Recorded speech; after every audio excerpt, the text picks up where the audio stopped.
Le 18 octobre 1959, à Saint-Denis, en pleine guerre d'Algérie, le franco-algérien Bouguera El Wafi est tué par balle lors d'un règlement de compte entre militants. À cette époque, son nom est tombé dans l'oubli, sauf pour son ami Alain Mimoun. Il a pourtant fait la Première Guerre mondiale, puis s'est engagé dans l'armée française. Un jeune lieutenant le remarque et l'envoie à Paris en 1923 pour une première course de fond. Très vite, il enchaîne les épreuves et devient champion de France en 1924, avant d'échouer aux Jeux Olympiques parisiens la même année.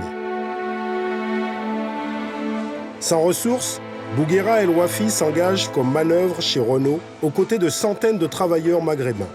Courant seul 15 km par jour, participant à plusieurs courses, rêvant du titre olympique, il reprend le titre de champion de France au marathon en 1927, alors que personne ne mise sur lui.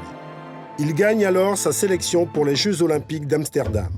Au cœur de l'été 1928, sur la ligne de départ du marathon, Bouguera El Wafi porte le dossard 71. Il est loin d'être le favori. Au 10e kilomètre, il tient la 20e position. Au 32e, il est 3e. À 5 km de l'arrivée, il double l'Américain John Ray et le Japonais Kanematsu Yamada. La foule l'acclame. Seul athlète français médaillé à Amsterdam, Bouguera El Wafi s'est imposé le 5 août 1928 comme un des plus grands champions olympiques de sa discipline.